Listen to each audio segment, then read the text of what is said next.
She marched up my driveway like she owned the damn place, clipboard in one hand, HOA badge swinging like it meant something. Jennifer Lewis, HOA president of Pine Ridge Estates. 62 years old, 5 feet of power walking entitlement, and a self-declared authority on everything from fence paint to livestock noise. She wore white sneakers, a pink tracksuit, and the expression of someone absolutely sure she was about to win. I was digging post holes for a new fence gate when she stepped across the property line, again. "This is your final warning," she snapped, skipping pleasantries entirely. "You are required to grant HOA access for perimeter inspection. Your fencing violates our visual harmony standards and may be encroaching on shared community view space." I blinked. "Lady, this is a working ranch," I said, leaning on my shovel. "I don't live in your subdivision. I've got cows older than your bylaws." She didn't flinch. "The HOA perimeter clause gives us legal oversight of any structures within 50 feet of Pine Ridge residential borders. That includes this driveway. You are out of compliance, and if you don't allow entry, I will call law enforcement." I set the shovel down. Slowly. "Call them." Her smile tightened. She pulled out her phone like it was a badge of honor and tapped away. That was her mistake. Because what she didn't know, what made this whole thing so perfectly ironic, was that I had just refiled the land deed last week. And guess who signed the updated verification? The county sheriff. Let me back up. I've lived on this land my whole life. It's been in the family 3 generations. 200 acres of Texas dirt, fences, oak groves, a barn that groans when the wind shifts, and a porch that sags just right when you lean back in your chair. Pine Ridge Estates didn't exist when I was growing up. 20 years ago, some out-of-town developer bought up the scrubby ridge next to my east pasture, flattened it, and planted 25 mini-mansions with artificial lakes and HOA dues the size of truck payments. We waved when they moved in. We minded our business. But folks like Jennifer? They didn't come to wave. They came to conquer. Over the last year, she'd been turning that HOA into her personal kingdom, passing new view preservation policies, rewriting the neighborhood rules to include vague harmony clauses, and launching a campaign she called perimeter enhancement. Which meant what? Targeting my property. She'd filed complaints about everything: my barn's paint color, the sound of my generator, the height of my hay fence, even the unauthorized gatherings I hosted for my family on Sundays. It was petty, ridiculous, and relentless. And now, here she was, trespassing, threatening to bring in the law like she was trying to run me off my own land. 15 minutes after her call, a sheriff's cruiser rolled down my gravel road. Deputy Hendricks stepped out. I know him. Good guy. Grew up 2 towns over. Bought a steer from me last spring for his niece's AG project. He looked from me to Jennifer, then shook his head like he'd walked into a church where someone was swearing. "Ma'am," he said carefully, "you called about a property dispute?" She nodded, proud as anything. "Yes. This man is denying legally required access to an HOA-inspected boundary. He's out of compliance and refuses to acknowledge perimeter jurisdiction." Hendricks raised an eyebrow. "You got a copy of that jurisdiction?" "It's in our community charter." "But is it recorded with the county?" She hesitated. "Well, the HOA." "Ma'am," he said, holding up a hand. "This land you're standing on isn't HOA property. It's a registered agricultural parcel. I know that because I signed the deed update last week myself, on behalf of Sheriff Harlan. This land is protected under rural exemption. You don't have any jurisdiction here." She blinked. "That can't be right." He turned to me. "You have the deed?" I nodded, walked to my truck, and pulled it from the glove box. Certified. Stamped. My name on it in bold. Hendricks reviewed it like a man reading a bedtime story he already knew by heart. Then he turned back to her. "Ma'am, I'm going to have to ask you to leave this property immediately. Further contact will be considered trespassing. This is not HOA land. This is not your boundary. And if you step on it again without permission, you'll be escorted off in cuffs." Jennifer turned red. "But I have the right." "No," Hendricks said. "You don't." She looked at me, eyes wide like she'd just been slapped. I gave her a slow nod and a smile. Not smug. Just patient. Like a man watching a horse finally realize the fence is electric. She turned without another word and marched back to her Lexus. After she left, Hendricks shook my hand. "Just a heads up," he said. "She's been trying to push these HOA extensions for months. You're not the only one. But you might be the only one with enough land and backbone to stop her." I smiled. "She's gonna learn the difference between a homeowner and a landowner." He laughed and climbed back in his cruiser. "Now, I don't believe in revenge for the sake of pride. But I do believe in standing up for peace, especially when someone thinks a clipboard gives them the right to rewrite your life. That's why I spent the rest of the afternoon in the barn office, dusting off old maps, pulling out my granddad's boundary records, and reviewing every inch of the line between my land and hers. Because Jennifer wasn't just wrong. She was dangerous in that self-righteous, suburban warlord kind of way. The type who'd weaponize rules she didn't understand just to force her will on the people who wouldn't bend. And I'd seen enough of those types. I printed out everything, parcel maps, zoning codes, and 3 years' worth of her false violation letters. I knew where this was headed. She wouldn't stop at a warning. She was going to escalate. And I was going to be ready. Subscribe now if you've ever stood your ground against an overreaching HOA, because this story's got land, law, and a takedown coming they didn't see coming. As the sun dipped behind the ridge and the shadows stretched long across the fence line, I stood with a coffee mug in one hand and a plan in the other. She thought this driveway belonged to her HOA? She was about to learn who really owns this land. And next time she crossed that line, it wouldn't be a warning waiting for her. It'd be the law. And the truth. You ever have someone make your life miserable, then pretend they're doing it for the community? I do. Her name's Jennifer Lewis, president of the Pine Ridge HOA and full-time entitlement machine. She's the type who signs emails with warmest regards after threatening a lawsuit. And when she tried to step foot on my ranch for the 3rd time in 2 months, I knew I was dealing with more than just a nosy neighbor. I was dealing with a full-blown paper tyrant who thought her clipboard outranked the county deed. See, this all started when I rebuilt a section of fencing that backed up to the Pine Ridge development. My grandfather had built that fence with old cedar posts and barbed wire that rusted in the shape of Texas. It was due for an upgrade, so I used treated pine and ran a clean strand of tension wire. Nothing flashy. Just solid work. A week later, I got a letter. Unauthorized structure visible from Pine Ridge Common Ground. Must be reviewed by Architectural Committee. Except there was one problem, I don't live in Pine Ridge. Never did. My land wraps behind it, 200 acres of working ranch with livestock, 2 ponds, and a hay barn older than most of their board members. But Jennifer didn't care. She saw proximity as permission. So I started digging. First thing I did was pull the original subdivision plat from the county land office. I've got a friend, Donna, who works the desk. She handed me a manila folder and winked. "You're not the first rancher to come in about them," she said. The plat showed clear boundary lines. Pine Ridge's HOA authority ended at their back lots. Beyond that? My land. And not just not under HOA, I mean legally protected agricultural exemption with full fencing rights under state code. Next stop? The assessor's office.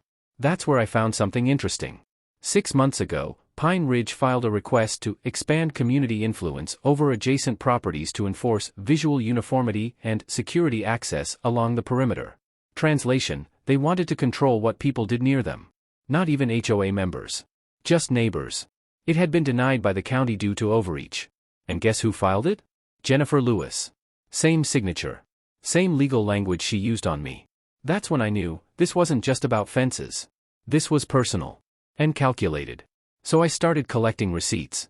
I reviewed every letter I'd received from the HOA since the fence went up. There were 6 in total. Noise complaints, I run tractors, not raves. Lighting violation, I installed solar lights on my own shed. Unauthorized gatherings, a barbecue with my niece's softball team. Fence height, well within county AG standards. Visible livestock, yes, Karen, that's what cows do. Every one of these letters was unsigned, sent from a generic HOA email. But the phrasing was unmistakable, same passive-aggressive tone, same formatting, same ridiculous citations like Section 5B, Neighborhood Harmony Clause. Then came the biggest one. Someone filed a code enforcement complaint claiming I had built a non-compliant structure without county approval. That structure? My hay storage extension, filed and permitted 6 months earlier. Lucky for me, I keep every scrap of paperwork in a fireproof box. And luckier still? My cousin Ray works in the county permitting office. He pulled up the record and printed me a certified copy. Stamped. Filed. Untouchable. Still, I wanted more than just defense. I wanted proof that Jennifer wasn't just annoying, she was trespassing on legal ground. So I did something petty. And perfect. I installed a trail cam in the oak tree near the disputed fence line. Tucked behind the branches, infrared mode. Motion activated. Nobody could see it unless they were looking for deer. I checked it every 3 days. The first week? Nothing. The second week? Bingo. Friday morning, 7:12 a.m. Jennifer, in yoga pants and a monogrammed fleece vest, walking my side of the fence. She had her phone out, recording. At one point, she even pointed at my solar post light and shook her head. The very next day, I got another notice. That was all I needed. I brought the footage to Chief Deputy Harlan. He's not just law around here, he's a cattleman too.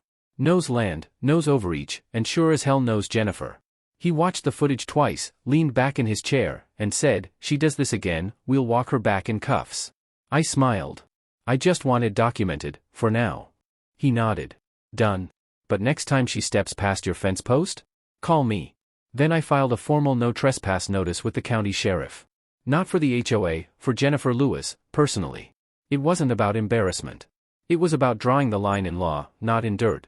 And once that was filed, I sent a copy of it, certified and signed, to the Pine Ridge HOA board. I attached the county plat, my property deed, the fence permit, and the time-stamped images of Jennifer on my land. No threats. No emotion. Just evidence. The email subject line read, "Boundary enforcement, for your records." But it wasn't over. I knew Jennifer, would retaliate. She wouldn't just fade away. And I was right. A week later, I saw her again. Standing right at the edge of the fence, arms crossed, two men in polos beside her. One had a drone remote. They launched a small white quadcopter over the fence. Into my airspace. I stood on my porch, lifted my phone, and snapped a photo. Then I called the FAA complaint hotline. See, what Jennifer didn't know. I'd registered my land as a private agricultural operation with livestock protection rights. Which meant you couldn't fly drones below 400 feet without the property owner's consent. They broke 2 laws that day. I didn't say a word. But the FAA did. 2 weeks later, they hit the HOA with a $3,000 fine for unauthorized drone activity over private agricultural land. Jennifer tried to blame the board. The board turned on Jennifer. That's when I knew the time had come. I'd defended enough. Now it was time to retaliate. And the best way to do that? Use their own obsession with boundaries against them. They thought they could intimidate me with letters. I answered with concrete. The morning after the FAA fined the HOA over that drone stunt, I walked out to my south pasture with a thermos of coffee and a laser level in my hand. The dew was thick, but my plan was clearer than ever. Jennifer Lewis had declared a petty war against my land. Falsified violations. Borderline stalking. Harassment dressed up as community oversight. And now a drone illegally flying over my cattle? She wanted to tighten her grip on everything beyond her subdivision's fence. Fine. I was about to give her a reason to stare. First step, I marked out a 30 by 50 foot area right next to the HOA boundary line, but still well within my property. Dead center between the tree line and the creek. Flat ground. Elevated enough to be visible from her second-story sunroom. Then I called my old welding buddy, Mark, who used to build ranch gates for oil fields. "I've got a fun little project," I told him. "I'm listening. We're building a structure that's going to legally piss off an HOA. I want pipe and concrete. No shortcuts." He laughed. My kind of job. By the following weekend, we had posts sunk 3 feet deep and concrete footers poured with anchor bolts. I special-ordered pre-treated lumber for the flooring and roof frame. What we were building wasn't just a shed. It was a private ranch-use agricultural staging area, recognized under county code for livestock prep, storage, and events. But it was more than that. It was a message. And the sign I had carved to go above the front post made it crystal clear. Private land, end of HOA control. We laser-cut it into a steel plate and welded it to a custom archway. By week 2, the structure had a standing seam metal roof, cross-braced sides, and a gravel entryway wide enough for 2 pickup trucks. Solar-powered barn lights flickered on at dusk. My wife called it the HOA Deterrent Center. I just called it mine. Jennifer noticed. Of course she did. I caught her standing behind the HOA fence 3 times during construction, taking photos with her phone. One afternoon, I waved. She flipped me off. That evening, a letter came via courier, fancy envelope, HOA seal, threatening tone. "Your recent development appears inconsistent with community guidelines. Pine Ridge HOA requires immediate submission of structure plans for review. Failure to comply may result in escalation." I sent it straight to Amira. My lawyer friend barely finished reading before laughing. Community guidelines? That's adorable. They still think they can regulate dirt they don't own. I told her I wasn't just trying to build a structure. I want her to feel what overreach tastes like, I said. She weaponized bureaucracy. I'm returning the favor, but legal, loud, and very visible. Then let's make it official, she said. Next step, we filed a public notice with the county zoning office, registering the structure as a multi-purpose agricultural utility facility. What that meant under state code was this: I could use the building for ranch work, education programs, livestock clinics, community potlucks, 4-H meetings, anything under the rural exemption clause. Amira even helped me register it as a private agricultural co-op headquarters, which opened me up to small grants and gave the structure legal standing in zoning battles. That title drove Jennifer insane. She showed up one day with 2 board members and a land surveyor. They stood at the HOA side of the fence, whispering like they were planning a heist. The surveyor didn't look convinced. He pointed at my steel boundary post, the one with GPS coordinates etched in, and shook his head. They left 20 minutes later. The next morning, I got another letter.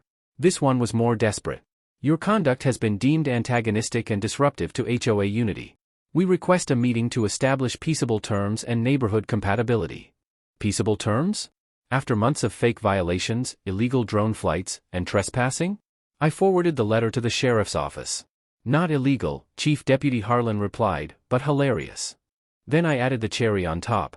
Using the grant funds, I expanded the project, poured a second slab behind the structure and built a covered overhang for community barbecues and livestock education clinics. We hosted a free event for local ranchers, invited the local AG extension officer, and served smoked brisket under string lights powered by off-grid solar. Sheriff Harlan showed up with deputies. Jennifer, standing on her back deck, watched from binoculars as her fake, nuisance neighbor turned into a publicly respected host. A few weeks later, I heard a rumor. She tried to get the HOA to fund legal action again. But the board had soured on her. Apparently, after I exposed her for filing that drone flight and faking compliance letters, some of the homeowners got nervous. A few demanded copies of her official complaints and started asking why the HOA was burning cash on boundary disputes that don't involve us. The best part?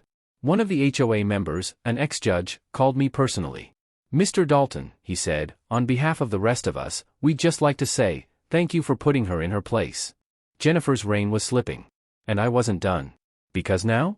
I had something else planned. I'd been quietly acquiring the narrow strip of land between my ranch and the Pine Ridge subdivision. It was technically owned by an absentee developer who'd never paid attention to it. Just 2.3 acres, but perfectly placed.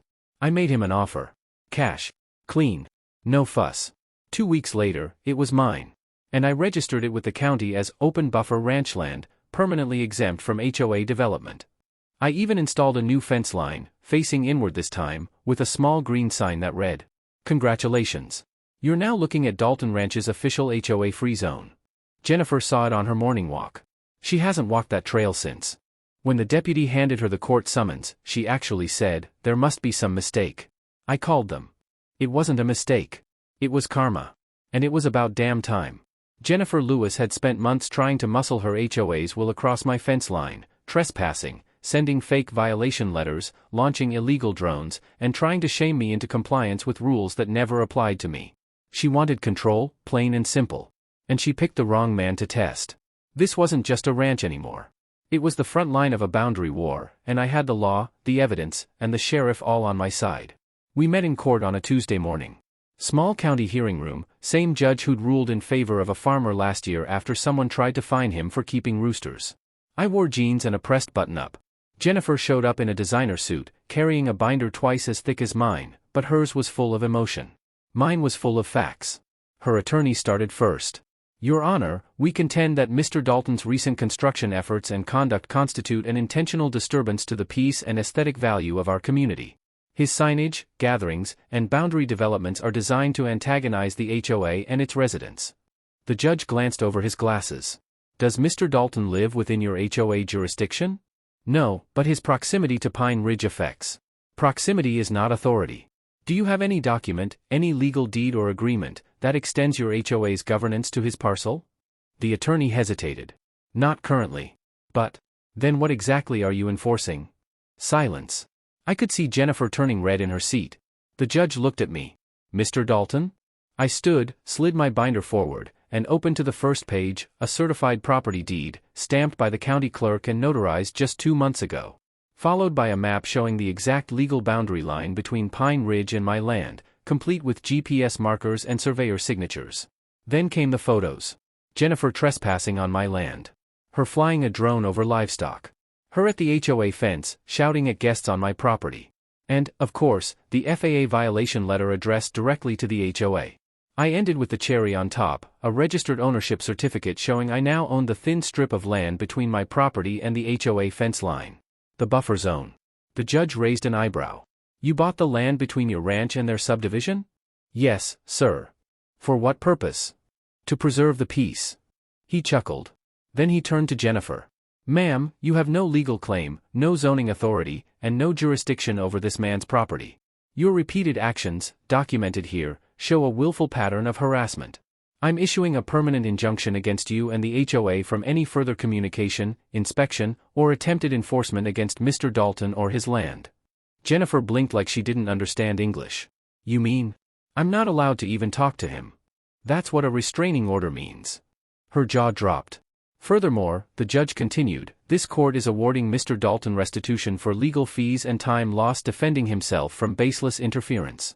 The HOA will pay $5,000 in damages. The gavel came down. Jennifer didn't even move. Outside the courthouse, the local Channel 6 news crew was waiting. Mr. Dalton, care to comment? I tipped my hat. Sometimes the best fence isn't made of wire, it's made of facts. They ran that quote on the evening segment. Back home, I hosted a celebration at the pavilion, now officially named Boundary Point. We grilled burgers. We played old outlaw country. Even the sheriff showed up again, this time off duty, holding a plate of potato salad and grinning like a proud uncle. A neighbor from Pine Ridge approached me quietly, holding a mason jar of lemonade. I just wanted to say thank you, she said. We never liked how Jennifer ran things. You made it stop. You're welcome to come by any time, I told her. No badge required. She smiled and handed me a folded note. Inside was a petition. Over 40 Pine Ridge homeowners had signed it, demanding Jennifer step down from the board. The following week, she did. In the months that followed, my ranch returned to normal, well, better than normal.